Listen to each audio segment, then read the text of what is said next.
Alright, Assalamualaikum dan selamat sejahtera semua. So, bertemu kembali kita di dalam A-Markets Market Outlook pada hari ini. So, hari ini 7 hari bulan 5 2025 seperti biasa kalender ekonomi yang terdapat pada hari ini. Jadi pada sesiapa yang trade pada bulan malam nanti iaitu berkenaan tentang crude oil inventories, bolehlah trade pasaran komoditi minyak pada bulan malam nanti. Okay? Dan yang seterusnya untuk komoditi emas, so apa yang berlaku pada ketika ini?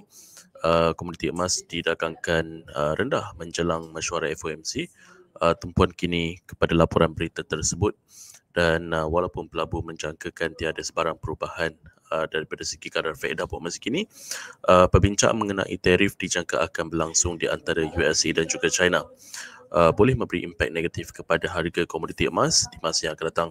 Dan US dollar pula pada ketika ini masih lagi dalam keadaan yang lemah tetapi tidak memberi sebarang sokongan kepada komoditi emas buat masa kini. Dan kalau kita lihat daripada sudut teknikal, di carta yang lebih rendah iaitu di carta H1, kalau kita lihat ianya sedang membuat pembentukan peaks, okay, dan ianya membuat peaks and trough yang semakin lama semakin rendah dan paras harga juga telah pun breakout daripada paras sokongan trendline. Dan kita jangkakan akan adanya kejatuhan lanjutan disebabkan oleh adanya Tenkan dan juga Kijun Cross yang memberi satu konfirmasi di mana kemungkinan besar akan berlakunya kejatuhan lanjutan di masa yang terdekat nanti. Dan sekiranya paras harga jatuh, ianya mungkin akan menyentuh paras sokongan daripada bullish Kumho Cloud dahulu, dan sekiranya berjaya menembusi paras sokongan tersebut, kita jangkakan ianya akan meneruskan kejatuhan ke paras yang lebih rendah. CCI buat masa kini juga berada di bawah paras kosong, menandakan momentum lebih cenderung untuk didagangkan dalam keadaan yang lebih rendah. Dan lagi satu, ini juga adalah disebabkan oleh perbincangan yang positif. Kemungkinan besar USA dan juga China akan mengadakan perbincangan mengenai tarif, dan seterusnya mengenai Fed, keputusan FOMC, mungkin tiada sebarang perubahan daripada segi monetary policy, tetapi untuk tempoh jangka masa panjang kita jangkakan akan adanya penurunan kadar faedah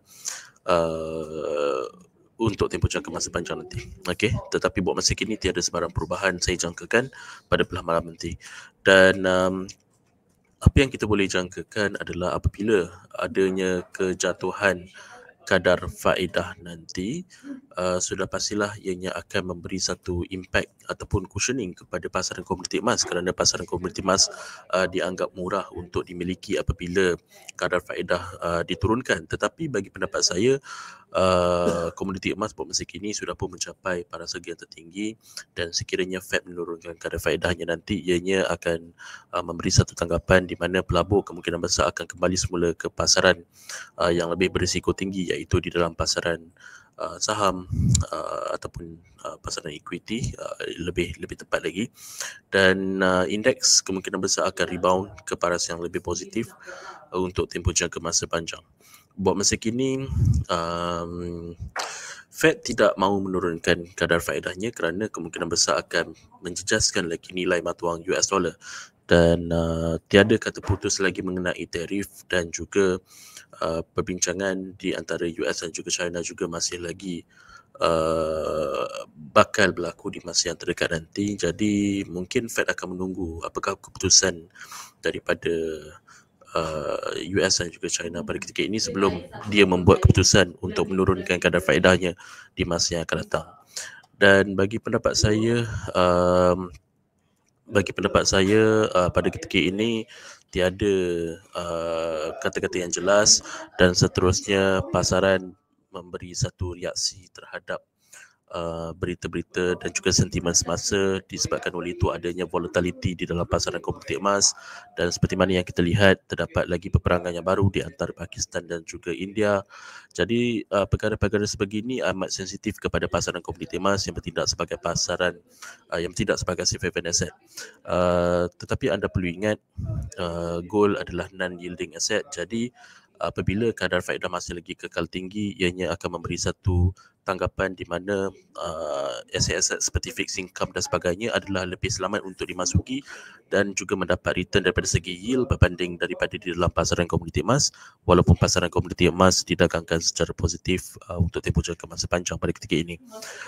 Dan yang seterusnya untuk Bitcoin, buat masa kini Bitcoin melonjak ke paras 97,000 disebabkan oleh perbincangan positif berkaitan tarif, dan daripada pemerhatian teknikal, paras harga kini berada di atas paras sokongan bullish Kumu Cloud dan membuat pembalikan arah dengan pembentukan bottom reversal pattern.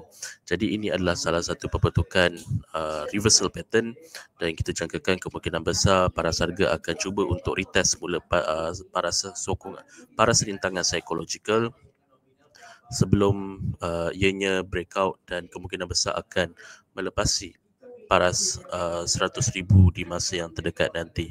Okey, dengan adanya pembentukan combine handle pada tempoh hari, kita sudah lihat ianya sudah pun mencapai paras target ini dan sebelum adanya penurunan sementara waktu. Tetapi pada ketika ini ianya disokong oleh paras sokongan daripada bullish Kumu Cloud dan membuat bottom reversal. Kita jangkakan sekiranya berjaya memecahi paras harga tersebut, paras resistance tersebut, kita mungkin akan melihat kenaikan ini akan berlanjutan, dan ini adalah satu pembentukan ini juga memberi satu bayangan, ataupun kalau kita memahami tentang technical analisa ini memberi satu it is a leading indicator to fundamental sebenarnya. So technical dah jalan dulu, barulah fundamental effect akan keluar. Jadi apa yang kita boleh jangkakan, kemungkinan besar perbincangan di antara US dan juga China ini akan berhasil dan menyebabkan kenaikan di dalam harga sesebuah aset di masa yang akan datang. Jadi itu sajalah perkongsian saya untuk hari ini, dan semoga kita jumpa lagi pada esok hari dan juga di masa yang akan datang. Assalamualaikum, sekian, terima kasih dan selamat sejahtera.